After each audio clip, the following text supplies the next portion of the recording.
That's going to be good for kenching it. You got my tackle on. New merch. Stash. Let us know in the comments if you want one. Don't. They'll be about 65 quid at the minute with economies of scale. Right. Episode 4. Episode 4. Belter, wasn't it?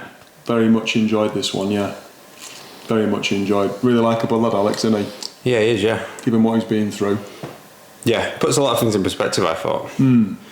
I think for me, the thing I enjoyed about him was how normal, approachable, down to earth he was, yet the reality of what he's done and then how he uses that to help other people is massive, isn't it? Yeah, massively. He was just an old, like, down-to-earth lad. I think he just put a lot of things really simply. I quite like some of his main takeaways. I think, I don't want to spoil the ending, but the 3 main takeaways he gave were just really, like, rational advice. Yeah, that everyday people will benefit from. That's the thing. That's what I like about him, is the things that he says. Yeah. And the way he goes about his life. He's there for that 99%, which we do touch on more in the pod. Yeah, definitely. And he does give proper, real advice, and he's been through some proper shit trauma. Like, it is, parts of it could be quite triggering. Don't know if we have to give a bit of a warning about if it's triggering, but he's very, it's non-bullshit mental health advice. I think it's all around, if do what makes you happy, and if it makes you happy, regardless how shit it sounds to you, just do it. Like, don't worry about what the people think. So no, really good to meet him. Really, like I said, like, down to earth, just normal lad. I think a lot of us would benefit from his advice. Lovely settings as well, wasn't it? Sandringham Estate. That's class, wasn't it? Very me. Yeah, we got lost. Yeah, we did actually. We were late, Yeah. but thoroughly good day. Yeah, it was. Should we get into the pod? Let's crack on. Hope you enjoy it. Right, Alex. Appreciate you coming down to meet us, mate. You're welcome, it's a pleasure. Now that we've gotten all the nervous chatter out of the way, we'll get stuck into the meat of it. That's it. No, all jokes aside, like, I'm buzzing you've come up to meet us. Like, I think this is probably one I've been possibly the most nervous about, but I think just in terms of, I think your story and the combination of what you do for a living, and I think the conversations we've had, when obviously Plunkett introduced us, like, there was the immediate thing that connected with you was that conversation about that 99% of normal lads, Yeah. where we don't go and I said this before on the podcast previously, we did one about keeping fit, and we talked about David Goggins and how mental you've got to be to absorb what he's doing. Yeah. But, like, for the vast majority of people that sit inside that normal parameter, like, we've identified, or you identified, that there's, like, I'm not going to say niche because it's the exact opposite, but a huge market of people that just live everyday lives but don't really know how to get themselves out of the shit. Yeah. And that's kind of why I was really buzzing to speak to you, because I speak to a lot of people online and you can figure people out quite quickly. Yeah. But when someone says something like that resonates, like, you know, I'm not so far here or so far there, but I'm in here like everybody else. Like, we talk about the normalcy of just going to the pub for a pint and how that's the best form of therapy for so many people. Yeah. And I think that should be celebrated and talked about more. Yeah. So I'm, proper chuffed you've come to meet us, mate. You're welcome. How are you enjoying being a dad so far? To be honest, I love it. I hate saying this because I feel like I'm being smug, and I already mentioned this, but I find it easier than I thought, and that's probably because Mum's doing all the work. You know, she is doing all the work. But I think when you've got a child coming, everyone fills you with the horror stories. They're like, oh, it's going to be the best time of your life, but good luck, you won't have any sleep, and all this sort of stuff. And I mean, no, that's not a horror story. I don't know, listening to your story and other that, like, it's, people go through hell sometimes, you know, especially, you know, while the child's been born and all that sort of stuff. But honestly, like, it's been better than I thought. Why that is, I don't know.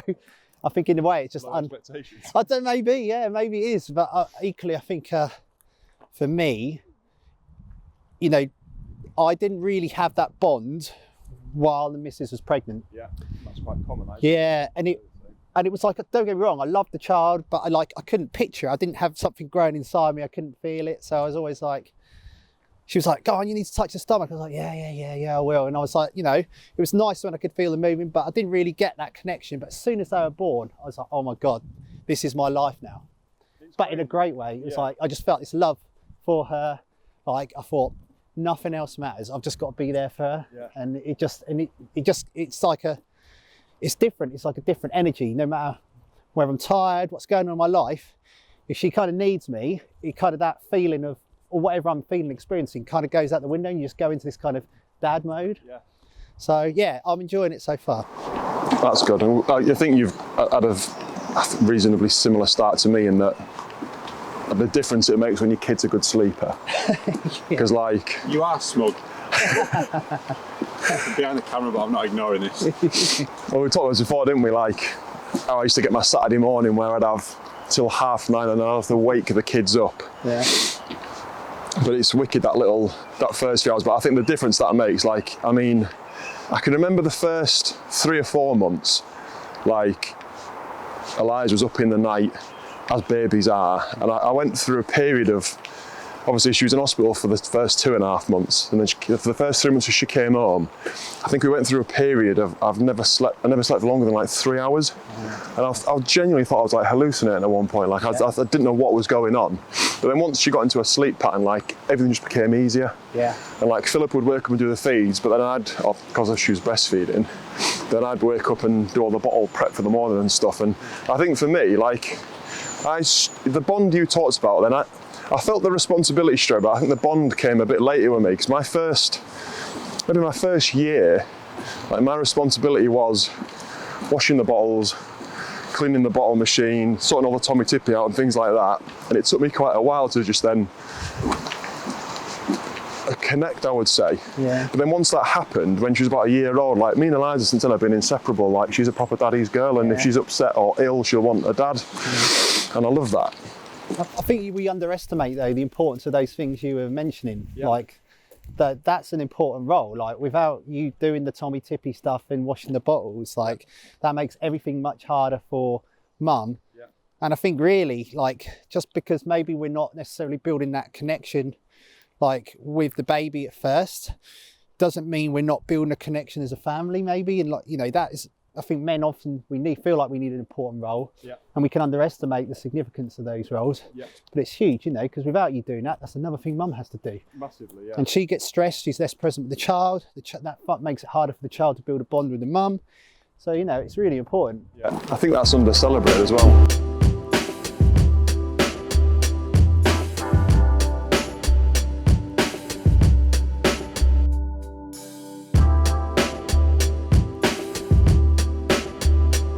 There's no dismissing it, you know.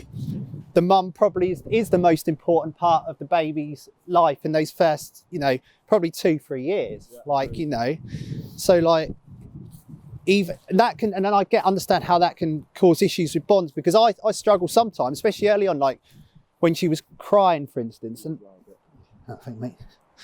Yeah, when she was crying, you know, I'd be like, I'd pick her up, and other than the first 2 weeks in hospital, like she'd just fall asleep with me. But then when we got home, it's like, why is she not sleeping? Why is she getting really irritated? She was doing this cry where she's like a bright red, and it's like, ah. And I was like, bloody hell, I feel like I'm killing my child. And then you give it to like mum, and she go, and that made, you know, you feel like, God, am I doing a bad job? But you just kind of, one thing I learned quite quickly was that you realise that in life, in general, like, you're good at some things, you're not so good at others. And it's kind of, you can beat yourself up for those moments where you don't feel like you're delivering. Like, in that sense, I could base my sense of self-worth on how I am as a dad on those moments. So I could think, well, actually, when I'm changing the nappy, she's smiling, she's kicking around, she's like, oh, how are you? And she's talking and laughing with me. And, you know, she loves it when I give her a bottle, or when, you know, putting clothes on her, or when I'm pushing her around, that stuff. So it's, I think I realised quite quickly, there's some things I'm there for, there's some things mum's there for. Yeah. And you're not going to be good at all of it. No. And that's okay. I was just going to say that, and that is that should be celebrated, that it's fine even if you're not so good at the practical stuff. Yeah. Like, and there'll be dads out there that'll be watching this and thinking, well, I don't wash the bottles. Like, all I do is play with a kid. But that itself is like such an important part of a kid's a baby's development, like learning to play and things like that. And that's the little things like that do force that bond, don't they? Yeah. And I literally, as a dad, I can't believe it. You know, when you go on social media, you know how like you tend to like the ads and stuff that pop up normally, like whatever you follow. Now I'm just getting inundated with stuff about being a dad and how to like parent and stuff like that. And I just started following this one guy, and he just basically does posts on research around childhood and raising children. And I think he read about this research they've done. They basically said that their kids want to be with mum for the cuddles and the rest and that kind of stuff, and they want dads just to play. And it made me think, oh, okay, well that is how it kind of feels already. And if that is true, you know, then I feel like that's kind of working out quite well at the moment. So. And I'm like 8.5 years in now, and literally the night before last, Philippa was working away and Margot said, can we chase you? We do this thing, we're upstairs where we'll start off in one bedroom on the bed, and then I have to leg it across the landing into the other bedroom and make it to the bed again. But like, because I'm 6'7", I'm not the most agile and nimble of people, and the kids are like these little rats scurrying about, but they were absolutely pissing themselves non-stop. Philippa will like come in from work and Shalera was just like, what is going on? And like, we're playing with Dad. I'm like, they're all right. She goes, don't do this, you're getting them all hyped up before bedtime. I was like, yeah, but they need this. And to be fair, we're doing 10 minutes of that and they get in bed and they're like, yeah. I told you. Yeah, Ellie, my partner, she says the same thing. Like when we were first trying to get her into a bit of a routine at night, I'd always be like, woo, like that, making like loud noise and getting her all excited. And she'd go, what are you doing? It was like literally like Ric Flair, the wrestler, was raising our child. And she was going, oh, you're going to wind him up, you're going to wind him up. So like, I think I couldn't help myself, but now I'm much better at that. But like, yeah, I think it's just like, she loved it. She's like, yeah, this is great, let's have fun. And we are seeing that, and I think that's where we get the easy hand, because we get to play. Yeah. And like they're doing all the other important shit, like organising. Like, I don't know what you're like. If it was down to me, like we get to half term and it'll be like Tuesday morning or Monday night, and Philip will be like, they're in holiday club tomorrow, you know. I'm like, no. Where's holiday club? I'll put the postcode in your phone. Right, okay. They need a pack up. Right, okay, what do I want in a pack up? Fucking hell, Liam. Pull your finger out. But if it's left to me, it'd be like summer holidays. What are we doing today, Dad? yeah. What do you want to do? Yeah. But she's like on it, organises all the time, and we just literally get the fun part, really. Yeah. But it's nice, you know. I think in a way, like, we can't help that. Yeah. You know, and if you look at us, especially in the UK, I don't think the society is necessarily set up in like heterosexual relationships, for example, or any relationships, for example, for the one who isn't playing the role as the mum to actually step up and do that. Yeah. You know, like if I, for instance, wanted to take time off, I don't think when we looked at it, it was basically I wasn't going to get paid after the 2 weeks. So I was like, well, you know, as much as money isn't the most important thing in the world, you need enough to get by, right? Yeah. Yeah. So it was like, well, I'm going to work. Not that it was always going to be her, but if we wanted that option, there was nothing for me to do that. Yeah, I think that's where we're miles behind. Like, I lived in Denmark for a few years when I was younger. Like, the social welfare system in like all of Scandinavia is like incredible. Mm-hmm. Like, I got friends over there now that are off for like 2 years, fully paid. I think get 90% of their salary for 2 years, and they can share that with their partner as well. So you can have a year off together, or a year and then a year, or just 2 years for one and none for the other. And like, we're miles behind that. And you think in this day and age, you know, I don't get too political, even though it's a fucking shit show at the minute, but like, you'd think in this day and age, with the amount of wealth that's about, how have we not got a system where dads can't have more than 10 working days off with their kid? Like, 10 working days is fuck all, innit? Yeah. It's nothing, that. You can't do anything with that. No. You're not really any use to anybody, because especially if you're a first-time dad, you haven't got a clue what's going on. Mum's probably, I'm not going to say equally clueless, because clueless is the wrong word, but mum's probably fucking hormones all over the place. You're still working out where this baby fits in your life and how to do everything around it, and all of a sudden, I'm back at work in the morning, love. Yeah. Absolutely shite. Yeah. It's hard. Yeah, it's not enough time, really, and it's not a really system that's set up, given how important the first few years of a child's life are, and the experiences they get from the parents they have around them. It is like, and I think heard many people say it, but literally you go to work, by the time you get home, you're exhausted. So the little energy you do have isn't always the best energy to give to your child, and and that makes it really hard. And That's massive, isn't it? yeah, and I know, like, for the moment, like, my little girl, we settle her down, start settling her down about 6, well, I finish at 5, so I get an hour. Yeah. And, and even then it's like, well, we're trying to get some food in us. So we're like, it's kind of like, well, I'm cooking and I'm trying to give her time. And it's just like, yeah, it's not ideal really, but ultimately that you can't break away from the system, completely, can you? This is the world we live in. So you have to work with it rather than sit there and complain, and try and do your best, but not give yourself too much a hard time when you can't. But yeah, it's not exactly set up for us to raise good children. And I think other countries have it a lot better. Yeah.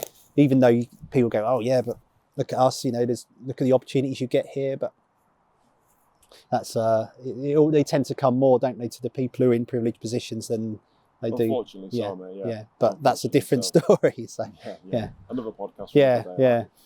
How have you found, like, what you do for a living has helped you with being a dad? Obviously, maybe explain to me what you do for a living. You're an emotional resilience coach, aren't you? Yeah. So my background is I'm a mental health. I was trained as a mental health nurse. Worked in NHS in a variety of areas. Can't imagine you're busy doing that.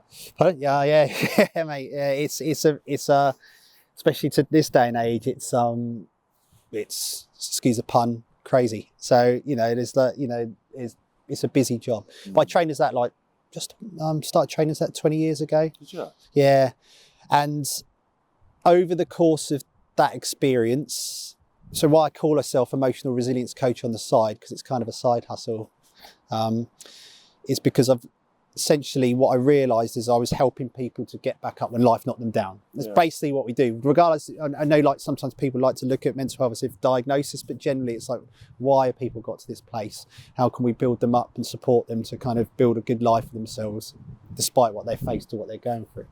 And one thing I've just picked up on there is, like, it's much more spoken about now, isn't it, mental health? Like, which is a great thing. Like, but I think there's a lot of organisations that kind of, I'm going to say, use it to their advantage. Yeah. They talk about it in, we do this, that and the other for our people, and it's usually full of shit. Mm-hmm. But, like, you've obviously gotten into that 20 years ago, way before it was like the hot topic that it is now.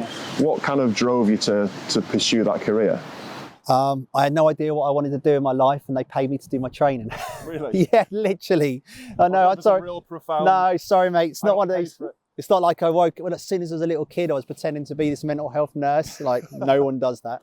I wanted to be Optimus Prime. I wanted to be a Transformer when I was a kid, and I wanted to be footballer, like Robbie Fowler, Paul Gascoigne. That's what I wanted to do.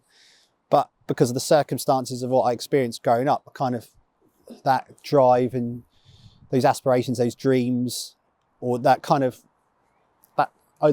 the curiosity of what I could possibly go on to do kind of disappeared. So when I left sixth form, took a few dead end jobs.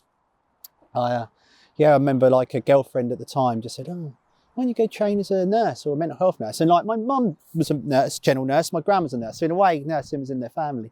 And mental health nursing isn't anything like what people might picture it to be. It's not like just looking after crazy people and cleaning them up. There's loads more skills to it than that. But I thought didn't know what I wanted to do. And when they told me that it was like 600 quid a month, which at the time, I was working a couple of shifts in a pub a week, and doing other shit jobs. I think I worked in Superdrug, which was crap. Yeah, and I was, I think I did tried IT for like 6 to 9 months, thinking, working with computers. Yeah, well, that's what I thought, and I did it, and I remember sitting there thinking, this is shit. This is so boring. I was going a boring prick for the next 40 years. Yeah. No offence, IT people. All four of you are watching it.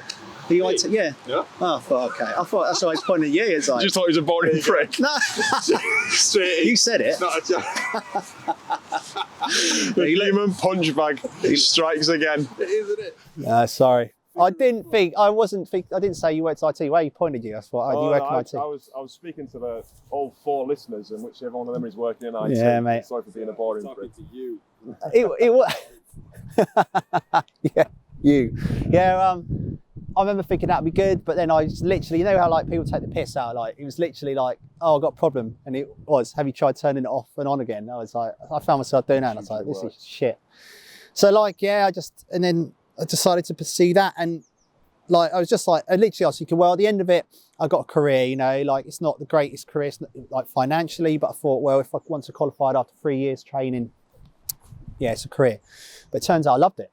Like I literally, like, I remember being training with other people. They'd go on different placements to different areas and go, oh, that was good, but that was really shit. Hate it. Didn't have any of that. I really enjoyed all my like clinical experiences, like whether it was working in like acute psychiatric inpatient places. It was like a community drugs team, so working with people who like heroin addictions, later life, learning disability, stuff like that. And I just found like, oh, I'm really interested. Really varied, that, innit? Yeah. Like, I was going to ask you, like, if you at a point now where you've got like a niche kind of, I'm not going to say client base because it's not client, but patients, aren't they? But are you still like everyone and everything?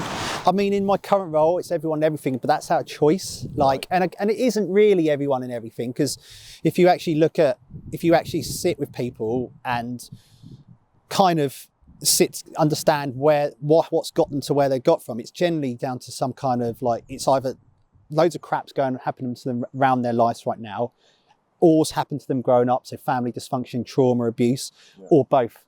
And they're in this situation now. There's never like, I've never known one person to wake up randomly and become unwell.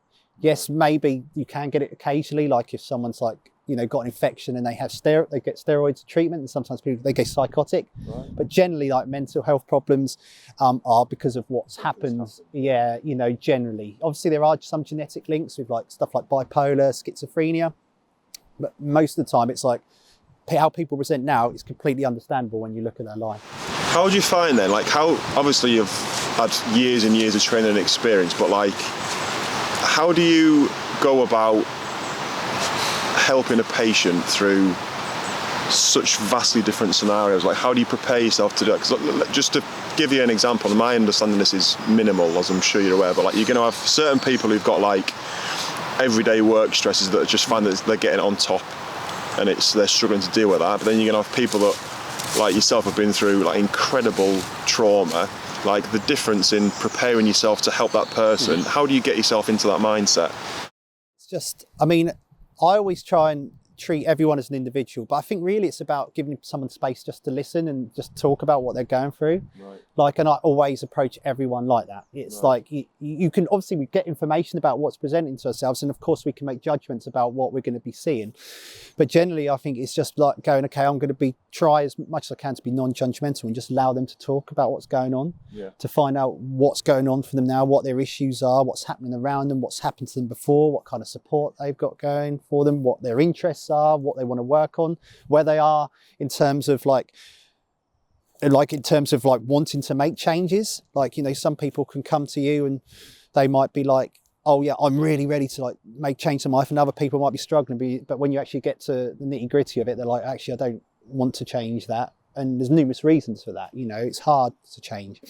But for me, from how I approach it, it's just to kind of, I don't have a structure. It's kind of like, let's see what they have to say and we'll go from there. Right. Obviously, of course, we're digging out information. It's like, my job is to find out everything, like to say what the symptoms they're currently experiencing, what's causing those symptoms to present themselves, what happened in their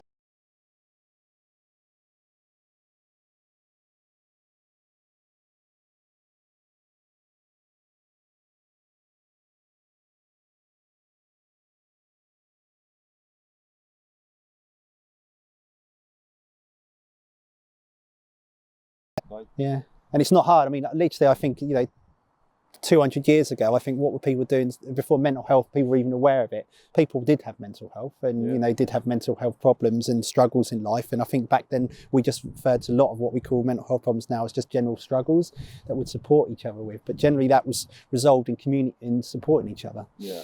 And I think that's kind of really what we do. And we overcomplicate a lot of the work we do, and a lot of people think, oh, we need to learn this magical technique to help people, but generally if you create a safe environment for people to express how they feel and you support them through overcoming the challenges they face, they generally find over time that they can get there. That's class. You must get loads of satisfaction from it. I mean, I can't imagine how hard it is. Like, I sit on my arse and help people insure themselves and their families and stuff, which is relatively easy.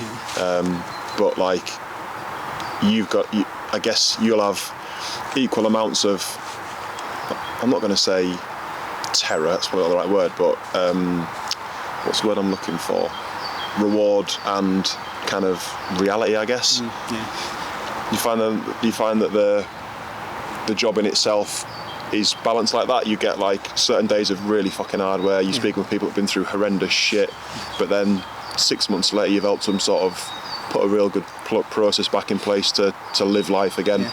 You get it both ways, I suppose. Yeah, it's like, don't get me wrong, I love that there's nothing better than feeling like you've actually provided like a safe haven for someone. Yeah. Most people who, regardless of regardless of whoever presents them in my way, they often don't feel like they've got anyone to talk to. Right. And I know and I know there's all these like things about we need people to talk, we need people to talk, we need people to talk. Just talk about your mental health, yeah.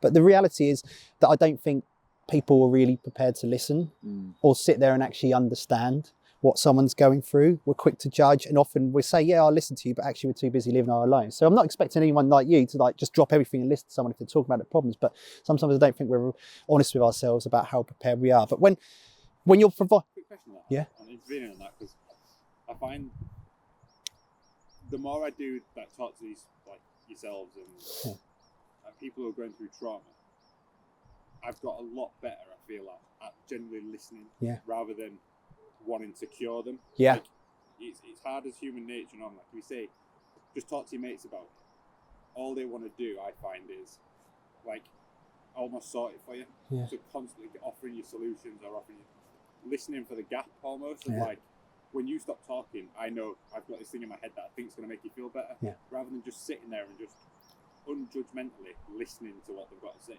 Yeah. And I think that's a real difference with people like yourselves who are psychiatric nurses and counsellors and stuff, is that genuine people can tell people to talk, but people actually have to listen to them while they're talking. I find that hard. You're spot on, and don't get me wrong, we struggle with it too. Like, I think, we go into this role because we want to help, we want to fix people's situations. But one thing that really helps me is that when I feel that urge to try and fix a situation, I try and pause the best I can, because I realise that actually it's not me wanting to help, it's me wanting to deal with the discomfort I'm experiencing of not them being in this awful situation, which makes it more about me than actually them. And that's hard because it's natural, we want to help people, and I think most people go in with the best intentions. They might say, oh, you know what worked for me? Oh, yeah, I used to just practice gratitude or something. Oh, I started going for runs and things like that. And you're like, okay, that might have worked, and that might have helped. But often people don't need to be told what they need to be doing. They just need someone to sit there and listen and go, yeah, that's shit. Like, and I completely get why you're feeling that way. Like, and I'm here to sit with you, Because often, like, one of the first steps we need to take is, because as humans, especially in current society and Western society, we're not very good at expressing how we actually feel. Yeah. So we kind of like... I find that hard. Yeah, and I think we do. I think it's drilled... Putting into words, I genuinely find that. If you say to me, describe your last 18 months, like, I'd struggle to put that into words. Yeah. It's been hard work, but like, I'd really struggle to articulate exactly how I'm feeling. Yeah. So how do you help people articulate that? I mean, it doesn't necessarily even have to be an articulation, and it doesn't even have to be an outpouring of emotion, but it's kind of just to be honest with actually how we're feeling. Right. Because often there's this I find a lot of people, and you see it in the positive thinking world, it's kind of like, oh, but have you focused on the lessons of what you've learned here? Or what was good, what was positive about this? Or what's good in your life? And again, going back to gratitude, and they're all important aspects, but actually people just need to sit there and go, oh, you know what, this is shit. I'm really finding this hard. And often someone to say, yeah, it is shit and it is hard. And just to validate that can do massive for people. And I think and that's hard because we when we're sitting with people like that, it can be hard for us to be like, God, I don't know what to do with this person. And I don't know, honestly, sometimes I don't know what to do. Because when you talk about what do I get from this, is it rewarding or is it frustrating?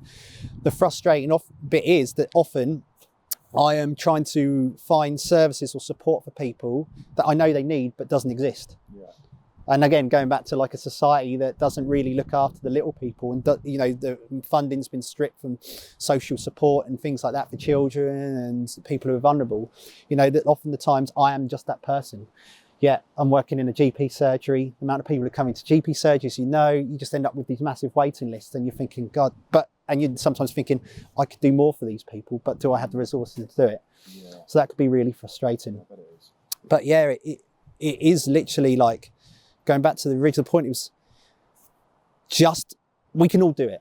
And we can just sit there and try to drop the fixer in us, the rescue in us, and just say, I'm just going to be here and listen to you and just let you know that. Phones off for an hour. Yeah, or whatever you can give. Yeah. Yeah, we've had that a few times, that conversation, haven't we? Like how just literally a mate saying, do you fancy a pint? And I've had it recently, mates where they've messaged saying, fancy a pint? And like, I know that's them effectively reaching out. Yeah. Like, I want to go out, I want to speak to you for half an hour, or not, or just be quiet for half an hour, but somewhere different. And I think, I'm not trying to advocate everybody going on the pub and getting leathered every weekend, but like at the same time, if getting out and having a couple of beers loosens you up and promotes that honest, raw conversation, then I'm all for it. Yeah. And I think you think, not to stereotype, but I'm going to do it anyway. I think the average laddie, blokey lad in this country is into football, likes a beer and a Ruby on a Friday night. Like, I think there's some little diamond in there that needs kind of pushing and celebrating, where that becomes almost like a little form of therapy for so many people. And they'd never admit that that's what it was. No. But like for so many people, like that is literally, that's them, rather than going and spending £100 on private counselling for an hour, they're going to go out and they're going to tell their mates how shit a week they've had at work. Mate's going to say, well, what made it so shit? Oh, this fucking prick of a boss is fucking barking down my neck. Well, say something back, like do something about it, like.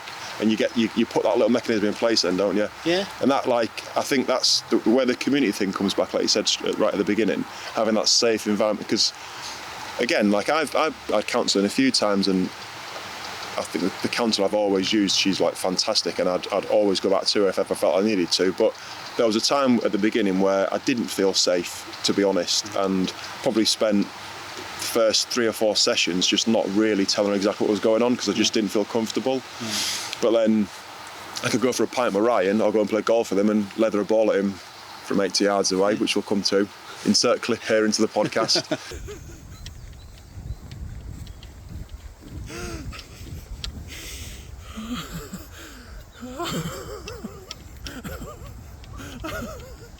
But I can go for a pint with Ryan and tell him exactly what's going on, start to finish. Yeah. And that's going to surely do more for me than an hour with a counsellor, perhaps, that I'm not comfortable being honest with. It's about the environment, isn't it? Yeah. It's all about the environment. What environments can we create that allow men to open up in a way that feels more natural to them, rather than forcing them to like do something really weird or obscure, like you often see on Instagram and YouTube, when these certain men's groups. And that's not knocking those men's groups, the weird ones in particular, because if it works for some people, it works. And I'm always a believer, find what works for you. Yeah. If you want to go like waving sage around and have a bunch of men push you up and tell you you're the best ever, and all that sort of stuff, and get in touch with your feminine energy and all that, great, you go do that. That's not for me. Yeah. Like, I tell you what, the biggest thing that helped me overcome everything I overcome was probably just going to a rave with my mates and just getting smashed and having a dance, and then the next day waking up thinking, fuck, that was great, and then obviously a few days later, like, oh man, I feel a bit rough. But it was like, you know what, I think you can either focus on all the bad stuff, and you do need to pull that apart, and you do need to make sense of it. But for me, it was like, well, if I can fill my life with things that I actually enjoy and give me meaning and give me connection with people, I find that much more like healing or like health promoting than anything else. But it's finding what works for you. Yeah.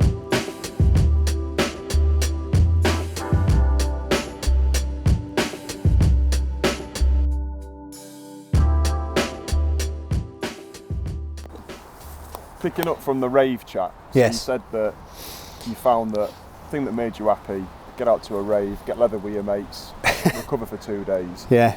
And obviously, we've kind of discussed that you identified that at a young age from the shit you had to go through.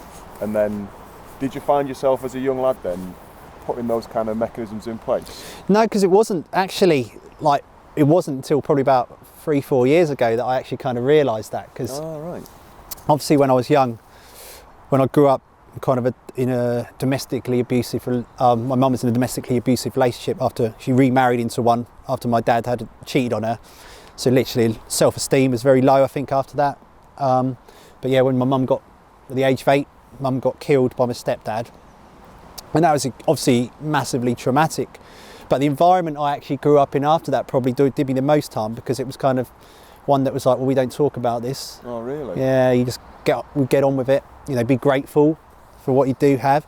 And was that with your dad? Yeah, with my dad. And I think everyone does their best, and I guess maybe I'm being very diplomatic when I say this, but his was like, well, let's chuck money at the situation. Obviously, he didn't say that, but he was very much like, you know, we had a big house, loads of land, a football pitch in my garden. So to most people outside of that wasn't what I grew up with when I was a kid. But like from that, it was like, because he was a solicitor, he had money, and I think he must have got money from my mum dying.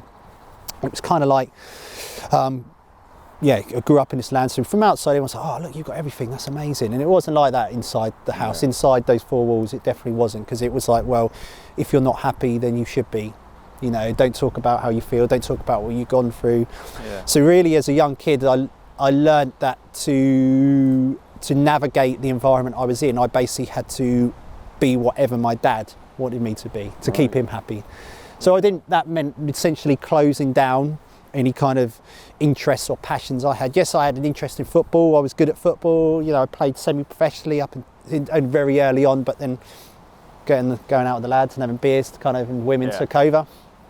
I'm not going to say I was good at one of these people who would have ever made it, because I definitely wouldn't have. But you know, I was good. Who did you play for? I played for a team called Felixstowe Walton. Oh yeah, on the coast. Literally only played for them for a little while when I was young. And then I think I remember had this virus, and like it knocked me for 6. And I'm little, so I was like, my pace was skillful, and I remember I come back and I was like, fuck, I can't run anymore. I was like, literally, I lost it, and it was like, and then my confidence went to bits, and I just like decided, fuck it, I'm just going to go out. And I still play football, but I think in a way I had a bit of a shitty attitude because I was good. Yeah. And then I came back and I didn't really put the work in. I thought I should just be good again, but I wasn't, because I wasn't fit. I wasn't all that sort of stuff, and it just went downhill from then. How old were you when that happened? Well, when I got with the foot, yeah. With my foot, I think I was about 19 around that time when I got sick. I had it was only 3-4 months. It might have been glandular fever. No one ever knew. It was like, go to your doctors, and the doctor was kind of like, yeah, you got a virus. Don't know what it is, but I remember like seeing double. It was all this sort of stuff. But like my football was the only thing up until that point that kind of was my thing, you know. And my dad supported me loads of it. In a way, I think it was kind of so he could brag to his mates, like, oh, look, your dad, because I was having trials of Ipswich, Colchester, Norwich, all the local teams. So I felt, in a way, when I look back, I think it was more about massaging his ego. Yeah. But like that was the only thing. But outside of that, it was like, right, just do whatever my dad wants me to do. So like I remember picking my GCSEs. And like I was really into my music. I was good at music. Yeah. Like, you know, I could sing, I could play instruments and stuff. But I remember like picking my GCSEs and thinking, I won't pick music because, you know, I don't think my dad really wants me to do it. And I sort of focused on sciences. Don't mind biology, like doing my job now. Like I like it, but like the subjects I picked was like, well, I was picking them because my dad wanted me to pick them. And you're not aware of this. Like you're not aware that you're doing this to impress other people. You just think this is kind of how life is. Yeah. And still carry that. Have you carried that into later life? Because I'm not plugging my own business here, RyanHunterPhotography_.com. But like I'm a wedding photographer now and videographer and into all this stuff that we do. You've got other services you provide that people can pay for. I write the theme tune, sing the theme tune. But my dad never asked me about this. And I never really go on about it to him because I'm thinking this isn't what even now I'm 40 this year. Yeah. Like this isn't what my dad wanted me to be. This is in the podcast or your business? The photography stuff. Right. Yeah. Like I tell my dad like I've got like eight weddings this year or whatever, and he's like, all right. Yeah. You know, it's like I'm more interested in the work at the bank. Yeah. Yeah. You know what? And I'm like, you don't understand how happy this stuff makes me. Like this is what gets me going. You know what I mean? But that's so funny you say that, like it's almost like to brag to his mates. Yeah. He isn't going to say, oh, my lad's a wedding photographer. But it's weird how, even now, I'm like, with my kids, like, Thea's different. Thea's brilliant at everything. Whereas Fred has a go. We talk about with Liza, didn't we, in the car? But I will never judge their values or validate them based on their ability to kick a ball or punch a bag or anything. Yeah. No. Do you know what I mean? I know, oh, this is my lad, he's fucking... Yeah. He's a brilliant footballer or whatever. Yeah. Like this is my lad. He's fucking smart. He's funny as fuck. You know, like it's so weird how I think, but because I would never get validated from my dad for being a good lad. Yeah. It's more on what can you write down on a CV. Yeah. And it's weird how it still goes to me now. I still think about a time like where my old man, when I got picked for GB and moved out to Denmark, which I've never mentioned on this podcast before, I can remember my dad talking about me in the pub with his mates. And my dad's not really a pub goer either, but like I can remember him saying like, oh yeah, Liam's done really well, he's been picked for the national team, he's moved out to Denmark. And I can remember the conversation now, and I thought that's the first time I've heard of my old man speaking about me, like in a proud way. Yeah. And then since then I've had 2 kids, one of which was fucking born 2.5 months early. Had my own business for 7 years. That went to shit, that's another story for another day. But like there's so much shit I've done that like you'd think someone would be proud of. Yeah. But it's the things that they're interested in that they want to celebrate, innit? Yeah, yeah. And that definitely shapes me as a dad, because like Ryan's just alluded to them, I'll talk about my kids and what they're into. Like Margot's banging to Barbies and makeup and stuff, but like I'll celebrate that with them. I'll sit and play, and she paints my nails every fucking weekend. I get some shitty coloured fucking nail varnish on, but that's enjoying that, and I enjoy that she does that. Eliza's like a try everything, has a go at every sport, terrible at all of them, but she loves everything and she tries them. But I'll make a point of saying to her, the fact that you're trying it is amazing. That's what I'm proud of. Yeah, that's what I'm proud of. You'll always pick something up and you'll have a go at it. And I said to her, and I do say this to her and I mean it, is that like that will get you further in life than just naturally being very good at something. Yeah. The fact that you've building that resilience at such a young age, at trying it and trying it and trying it, that'll carry you a lot further. Because I didn't have that. Like, and I notice now, like, probably to do with ADHD as well, but I'll lose interest in stuff quite quickly. Yeah. And it's fucking annoying, but like I really struggle to do something and then work on it and then improve and then work on it and improve and work on it and improve. And a lot of that probably comes from the lack of validation I probably saw from my old man. Yeah. Yeah. Big style. Yeah. Sorry, I cut into you then. No, that's all right. No, you're right. I think when you like encourage that curiosity like you do with your children, like you're teaching them to literally pursue new things, and it's good. And like literally this is what we want. I never had that. Like you guys, it sounds like you guys didn't necessarily have that either. Like we don't get, no one goes, if you're good at this, when I was growing up, that, and it's generally something you're interested in. They weren't like, unless it was something they approved of, it was like, oh well, you know, they don't really care, you're wasting your time. And I think that is a generation thing. I do think nowadays, like, you know, when I feel like I'm an old man saying this, but like when I was at high school, like YouTubers, things like that wasn't a thing. You know, playing games, computer games, you were told you're just going to go, you lose your vision for staring at the screen. Now there's people making millions who are playing like, I don't know, Tekken or something like that. I'm like Freddie, keep fucking playing. We'll start streaming, get better. And it's a different world we live in. But like, as I grew up, when you were saying about did that go as an adult, that literally went up until the age of 35. I wasn't aware of it at the time, but I lived my life essentially what you would call a people pleaser. Like, I never really followed what I wanted to do. I was like, oh, I would never really make a decision. It was like, oh, what do you want to do? What do you want to do? What do you think I should do? And then I'd follow that. And like, as I say, like, when I told you about how I get into mental health nursing, someone else told me I should give it a go. So I thought, why not? It was never like a general, like, desire for me to do that. But it did drive me like to the point where, like, when all these things I was pursuing, and they kept failing, and I kept, you know, my life seemed to be falling apart as I was pursuing things I didn't really want. It drove me to the point of like wanting to not be here, wanting to kill myself, you know, making plans to actually do that. But it was like at that point, it was suddenly, I realised, and it was only by chance really, because in my job I was just curious as to how we work with people, because I was thinking, you know, if we taught people, for instance, how to build resilience, how to overcome the mini setbacks we face in life, because they all accumulate, and they all these setbacks, unless we learn how to respond to them, they end up making us think we're the problem. If we could teach people, then, you know, hopefully they won't, when, for example, they fail an exam or they get their heart broken or stuff like this, they won't suddenly, like, their lives won't implode as much, hopefully. But I remember reading this book by Viktor Frankl called Man's Search for Meaning.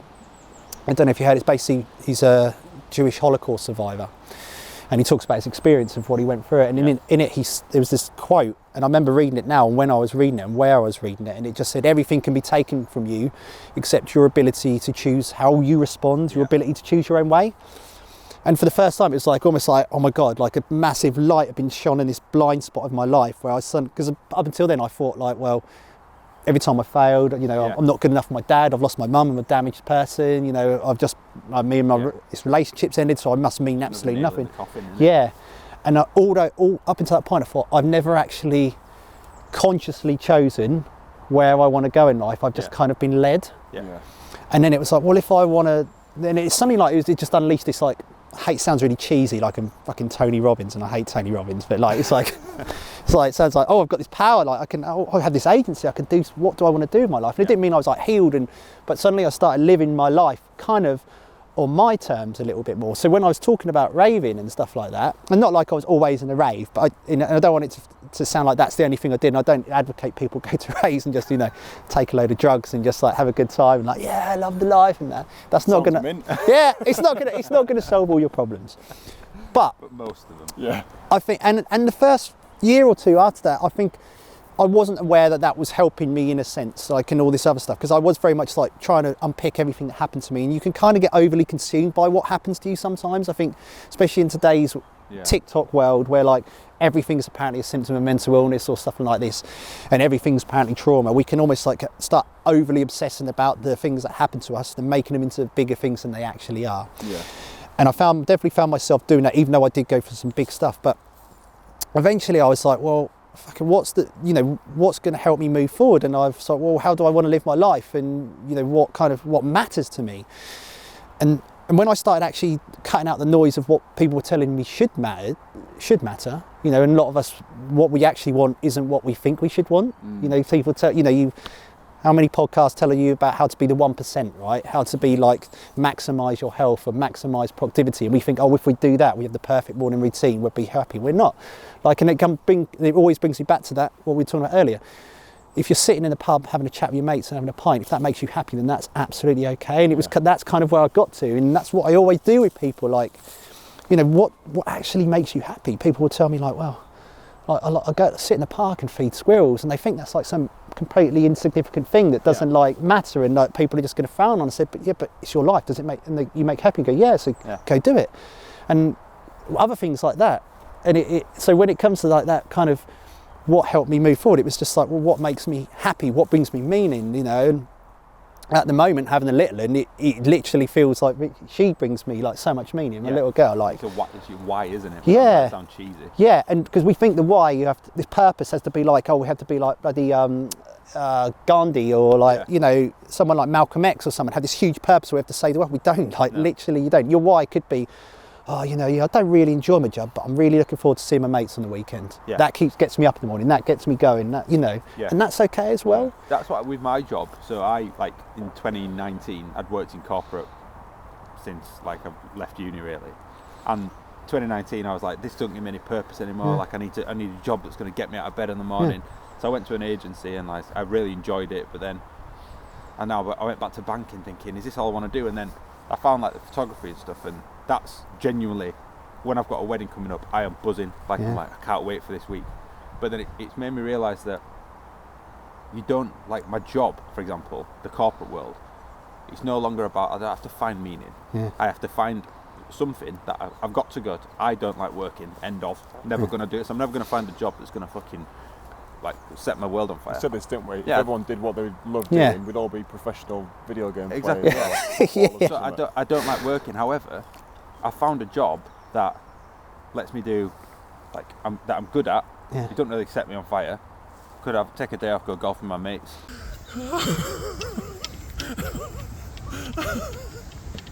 Frees up some time to come and do this sort of stuff. Yeah. Therefore, I've got the perfect job. It facilitates your life. It facilitates your happiness. It doesn't stress me. I don't lay there at night thinking, oh God, what's going to happen tomorrow? I'm like, fuck it. Yeah. Do you know what I mean? I'm professional, but I don't take it home with me. It's not about, I'm not going to be happy because of my job. And this is it, isn't it? We put so much pressure on people to find the job to make them happy, but I often say, exactly like you, what does the job allow you to do? Exactly. Like, you know, and I know that some people don't have this luxury. You know, some people are literally working on minimum wage, working ridiculous hours, and don't get that. So I recognise that in my situation, maybe our situations, we are quite fortunate. And I'm not saying that these people can't create the situations like we are, but when I think of my job now, and what I do, last year I decided to go back to the NHS to work because it suited my life that I wanted more, rather than was this the job I wanted. So beforehand I was doing a lot of speaking, I was doing a lot of private coaching, and things were starting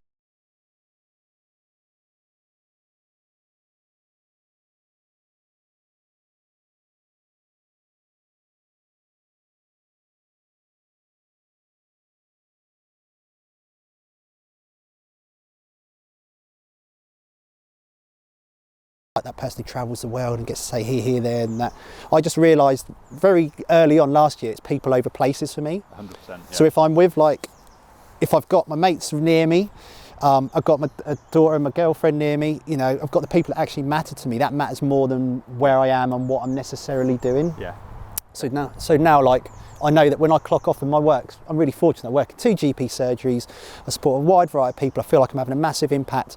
But I literally walk through a lovely park, 20 minutes in the morning, walk 20 minutes back, I'm home. I'm there to spend time with my daughter. Yeah. I get to have my weekends with my daughter and my family. I get to see my mates now and then. And I'm happy. Like, this is the happiest I've ever been. For the first time, I can honestly say that I don't have this drive to find something else in my life. Yeah, like, got enough. Yeah, it's like, oh, this is good. And that's success, isn't it? We have this conversation about success. Yeah. For me, that is the definition of success. Yeah. It's doing what you're doing on your own terms. Yeah. Happily. Yeah. Yeah. I can't remember. I don't know if it was Psychology of Money I was reading, but they said, like, there's a quote in there. It was about happiness, and it was basically saying that happiness is lack of desire. So once you get to a point where you're like, I don't want anything else, you're truly happy. If you've still got desire for stuff, then you're thinking that next thing is going to be what brings the happiness. Yeah, and I like that. Millionaires want to become billionaires and billionaires want to become trillionaires. You're like, fucking hell. Yeah. When you had 600 grand, you had enough. Yeah. But it's like that lack of desire. Once you can say, this is enough now, like you've said, my missus, my kids, my mates, round of golf, doing little bits like this, what we want to do, I'm happy. Yeah. That's it. Like, I don't... Oh, it's nice to have a few more quid, don't get me wrong. If someone said, I'll double your wage, I won't go, no, you're alright, I've got enough. I fucking cash in where I can, but it's that thing, and it's like, yeah. But no one talks about that. This is I don't think, because if you look at following the standard, you know, motivational speaker stroke influencer or Instagram page or whatever, you follow them, they all say the same thing. Oh, you should always be working on yourself. You should always be setting new goals. Like, if you're not doing that, then you're going to stagnate. And I'm like, no, I say to this to people, like, actually, you don't have to always be improving. Maybe it's about nurturing what you have and what if you know what you want, and again, you cut out all the noise of what people tell you should have. No, you don't need to have your own business to be successful. Like, you can do night shifts at Tesco's if it means that allows you, if that you're happy and that gets you to spend time with your family and do other things. It doesn't really matter. It's up to you. Yeah. But I think we don't talk about this, and I think often we set this, like, society sets this perfectionist pedestal for everyone to aim at, and if you're not doing it, you're a failure, and therefore we measure ourselves against that and we think we're not, whereas actually, like, there's nothing wrong with sitting and watching Netflix and have a can of beer in front of the TV after a hard day's work. If that makes you happy, you shouldn't sit there shaming yourself thinking, oh, I'm not good, why am I wasting my life? You're probably not. You're probably happier than all those people who are sitting there saying, oh yeah, I've set myself another goal, I'm driving myself to do this, I'm going to work on this, I'm going to work on that. They're miserable. I guarantee you they're miserable because they can't be sit with themselves and be happy with themselves and their lives.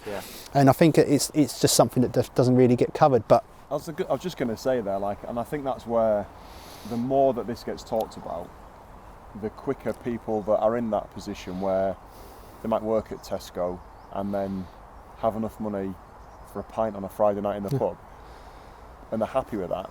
When that person realises that is me being successful, like, I would not sound like a fucking, I don't know, preacher, but I think the world will be a happier place because people will sit there and think, fuck, I'm successful. Because at the minute, if I asked you to now, what would you, if I said, oh yeah, she's really successful, or you'd think, right then, they've got a high-paying job. That's the first thing you probably think about, rather than this person works 3 minutes away from his house in a supermarket, but he's got enough money to do everything he wants to do all the time. That's fucking way more successful. And people that are in that position should think, that's me. Like, I do work at Tesco, and I thought I was a fucking failure. I just thought I was in a dead-end job. But if your so-called dead-end job fucking enables you to piss off to Benidorm once we can get leathered at the fancy dress party, probably going to Ryan's mum. Feeling. But then you get that almost like epiphany of, fuck, I'm successful. And people will be like, I'm alright with that. And all of a sudden everyone's fucking happier. You're out of a job. We're out of a podcast. We're out of a podcast. But we'll be happy. We save the world. So that's amazing success. But we always think, isn't it, like, so you talk about money, and money is important, and of course there's loads of people who literally with more money, and I think especially in the current society, need more money to get by. But I think we all think we need more than we need, and we all think that if we had this, we'd suddenly be doing loads and loads of things. But we wouldn't. I sat down and I said this recently to my missus. I said, if I had more money, I'd still be doing exactly what I'm doing now. Yeah, I'd still, I'd still be like going to my local pub with my mates, or maybe on the weekend every now and then. I'd be like going to a coffee shop with a baby. Like people, I've got Littler now, so I travel in the world. I know like there's some fancy parents who travel the world and are going to homeschool their kids. I'm like, fuck off, like, you know. Yeah. She's going to go to school. So like in those weeks when she's at school, like what am I going to do? I'm not going to like go, right, okay, I'm just going to go off to like the Maldives for a week. You know, that's not going to happen. I'm going to be there to, you know, sit there and ask how schools went, you know, all that sort of stuff. What's she finding tough, what's she finding good, all that sort of stuff. That's what I want. So like my life wouldn't change if you paid me what I'm on now or paid me £1 million. I mean, of course I'd get bits done up in my house. I'd probably have a bigger house. I wouldn't have a mortgage, but like I don't feel like, I don't sit there and look at my mortgage. And again, I'm privileged in this sense to be able to afford to pay the mortgage, but I don't go there and stress about, I've got a mortgage to pay. I'm like, well, it's just one of those things I have to pay, you know. Like cost of living. Literally, that's what they call it, the cost of living, that's what it is. And I think that attitude definitely starts young, doesn't it, in terms of what makes you happy? Because I've sat and thought about the places we've taken the kids on holiday. My old man always laughs and says, like, fucking Margot's 5-year-old and she's been to 27 countries. She hasn't been to 27 countries, but like, he'll sit and say, she's been all over the world, that kid. I'm like, yeah, but the happiest she's ever been on holiday is either going to have been the weekend in Norfolk, we went to the amusements every day, or the week in Wales where we went down to the beach and it cost us fuck all, but that's the most fun they've had on holiday. It doesn't matter where in the world they are. Kids, and I think kids could probably teach us something like that, because kids do what makes them happy. Yeah. And if they're not enjoying something, they're not into it, they'll literally say, I'm bored. And how many times will you say, you ungrateful little shit, this has cost £5,000, and they're like, fuck off, it's boring, you're boring, mate. And that's like, I think as for dads, it's got, and it goes back to, feels like a fucking counselling session, my validation of my dad, his morals and values and validation came from lack of validation from his dad. And at some point, some of us, and it's hard, I've got to break that cycle. It's very easy for me to still want to validate my dad by how my son is brought up. And then that's then you've got to break the cycle and be like, you know what, I'm not. My biggest thing for my kids is I want them to be better than me in every single aspect of their life. You're going to laugh now and go, that's not hard. But definitely, Lena. To me, that will be the ultimate happiness. You know what I mean? Go do amazing things. I sometimes feel there's an element of, I'll call it what it is, jealousy from sometimes my own dad, of like, you're where you are in your life and I never had that, therefore I'm not going to validate that part of your existence. This is like, basically, your car's not as good as what mine was when I was 40, therefore you're not as successful. And it's hard to not pass that down to your own kids. And I think that, especially for dads, that's a big thing when you've got lads, because it's like, you don't have to create this like toxic culture of you've got to be better than me in your bank balance, otherwise you're not going to be successful. And it's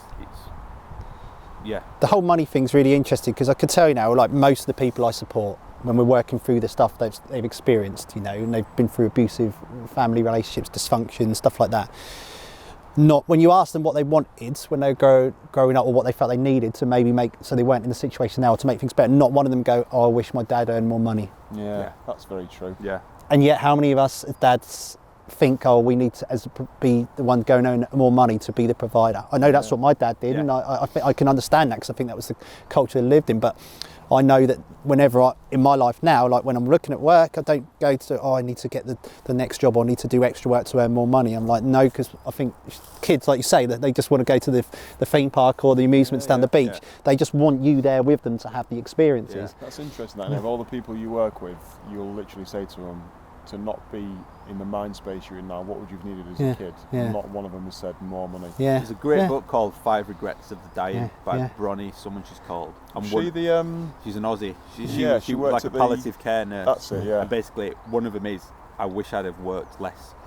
And I wish I'd have had the courage to be the person I wanted to be. And this is like 18. It's horrible to say. Like people on their and this is their last thoughts on earth. You know, you're like thinking, they wish they'd have had the courage to be who they want to be, and you're like, it's the hardest thing. Because if you think, well, everyone else don't want me to be that, so it's quite liberating when you go, fuck it. I want to be it, I'm going to be it. Come along for the ride or don't. And that doesn't like give me. The missus and the kids off. Well, I mean, you know, sometimes I think there can be some kind of misinterpretation of that. That means I can, excuse my language, just be a complete arsehole. You know, you could be. I was going to say cunt. Yeah, sorry. Can I say cunt on here? Yeah. Oh, it's a podcast. Okay, so, okay, yeah. They say I could just be a cunt. So you can treat people like, you know, shit, literally. Yeah. But I literally think like it doesn't mean that, but it means like literally like, well, what do you enjoy? You know, what do you want from life, and just pursuing that and being okay with that. Like one of the things that you often hear again in the personal development space is kind of like, oh, you're who you are is like a reflection of the people you hang out with, and it's almost like, oh, well, you just need to go hang out with successful people so you can be successful. And I'm like, no, I know that, and but I just rather have people I can be completely myself and be okay with myself. I want people who, when I'm joking around, don't get offended by my sick sense of humour, but I want people who know, you know, but have the same interests and same passions. I don't need my mates to be like, oh, they've got a business. If I follow them, I say I was hanging out with Stephen Bartlett, if I can hang out with him, then I could get to be successful. I think that's just an unhealthy way to live. Yeah. And it's their version of success anyway. Appreciate you coming out, mate. We'll wrap this up now.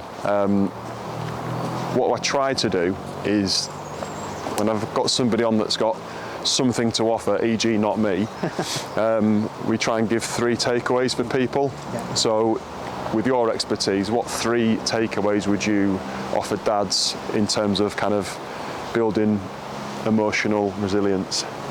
I think the first one would be is dads, you're going to make mistakes. You're going to get things wrong. You're going to, you know, you're just going to cock up. It's like, it's life. But the worst thing we can do is beat ourselves up for getting things wrong. Right. So the first thing is like, yes, okay, you're going to feel bad at times, but like, don't give yourself a hard time for feeling bad, you know?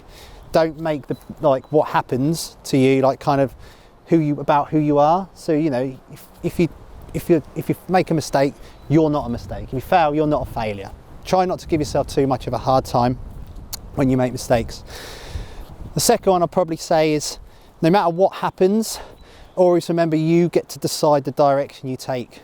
Like, I know we can often think that when something bad happens that door's closed forever, but you know, if you make a mistake in life, you still get to pursue after the thing you were making a mistake in originally. You know, you still get so you always remember you get to decide. We've all got agency, so use it. And the third thing is just be patient with yourself. Like, we live in a society where we want results now. We want to be where we want to be now. And one thing I've learned is no matter how many people promote quick fixes and, you know, overnight solutions to your problems, none of them work. Things just take time. Like, as I say, you're going to make mistakes. You're going to get things wrong. But what tends to happen over a period of time, and again, not as quickly as we like, we do get to where we want to get to if we stick with it. Yeah. If we work at things every day, you know, and I'm not saying you have to be at the top of your game every day. One of the things we're really guilty with as humans is comparing our daily efforts to our best efforts on our best day ever. You know, that's not realistic. You know, if you only have 5% to give today, but you give 5%, that's essentially 100% of what you're able to give. So just be patient and do your best. Very profound, I like that. Yeah. Much appreciated, mate. No, it's been an absolute pleasure. Yeah, I really enjoyed meeting you, pal. I'll have to thank Plunkett for the introduction. And I'm sure we'll speak a lot more. Yeah. Much appreciated. Thank you.